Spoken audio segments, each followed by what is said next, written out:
वसई विरार महापालिकेच्या पहिल्याच महासभेमध्ये विरोधी पक्षनेत्याची सुद्धा निवड झालेली आहे आणि आता सध्या नवनिर्वाचित विरोधी पक्षनेते मनोज पाटील सध्या माझ्यासोबत आहेत। मनोज जी, आपली विरोधी पक्षनेता म्हणून पक्षाने निवड केलेली आहे, काय ध्येय धोरणं असतील, कारण पहिल्यांदा महापालिकेमध्ये एवढा प्रबळ विरोधी पक्षनेता बसणार आहे? धन्यवाद। भारतीय जनता पक्षाच्या नेतृत्वाने आमचे मुख्यमंत्री देवेंद्रजी फडणवीस असतील, आमचे सन्माननीय प्रदेशाध्यक्ष आणि आमच्या सर्वांच्या कार्यकर्त्याचे पाठीशी उभे राहणारे रवींद्र चव्हाण साहेब असतील, आमचे खासदार हेमंत सावराजी, आमदार राजन नाईकजी, त्याच पद्धतीने स्नेहा दुबे मॅडम, आमचे गटनेते अशोक शेळके, जिल्हाध्यक्षा प्रज्ञा पाटील, या सगळ्यांच्या विचारविनिमयातनं माझं नाव भारतीय जनता पक्षातर्फे विरोधी पक्षनेतेपदासाठी आलं। आज त्याला मान्यताही मिळाली। वसई विरारच्या जनतेच्या हितासाठी भारतीय जनता पक्षाचा एक कार्यकर्ता आणि या सभेमध्ये पहारेकरी म्हणून आम्ही सगळे काम करणार आहोत।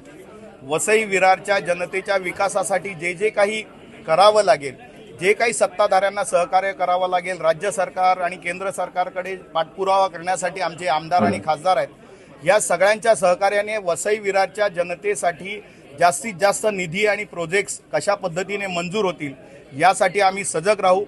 आणि त्याच पद्धतीने या अगोदर आपण बघितलं असेल, गेली अनेक वर्ष महापौरांनी पहिल्या सभेमध्ये सांगितलं की विरोधी पक्षनेता शब्द हा नसावा, तर तो एक आरशासारखा असावा। आम्ही माझ्या संबोधनात मी सांगितलं की आम्ही पहारेकरी आहोत, आम्ही विरोधक नाही आहोत। आम्ही या ठिकाणी वसई विरारच्या जनतेने आम्हाला पहारे करून म्हणून पाठवलेलं आहे। त्यामुळे वसई विरारच्या जनतेच्या हिताचं रक्षण करणं आणि डोळ्यात तेल घालून पहारा देणं ही आमची जबाबदारी आहे।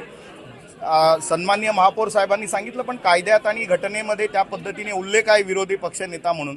त्यामुळे तो जो काही उल्लेख आहे तो बदल काही आमच्या हातात किंवा महासभेच्या हातात नाही, परंतु विरोधी पक्षनेता जरी असलो तरी वसई विरारच्या जनतेचा पहारेकरी म्हणून आम्ही या ठिकाणी काम करू। निश्चितच हे होते नवनिर्वाचित विरोधी पक्षनेते मनोज पाटील, आणि या जनतेसाठी आम्ही पहारेकरी म्हणून काम करू, सत्ताधाऱ्यांना चांगल्यासाठी मदत करू, परंतु जिथं वसई विरारच्या जनतेचं हित नसेल तिथं प्रखड विरोध करू, असं त्यांनी सांगितलेलं आहे। त्यामुळे आता येत्या काळामध्ये नेमका सत्ताधारी आणि विरोधी यांचा कसा संघर्ष होतो का मिलीजुली सरकार बनते हे मात्र पाहावं लागणार आहे।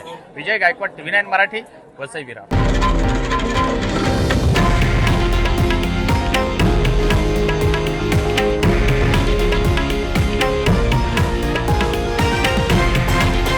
हे आहे देशातील नंबर 1 न्यूज नेटवर्क आणि आपण पाहत आहात TV9 मराठी, एकमेव।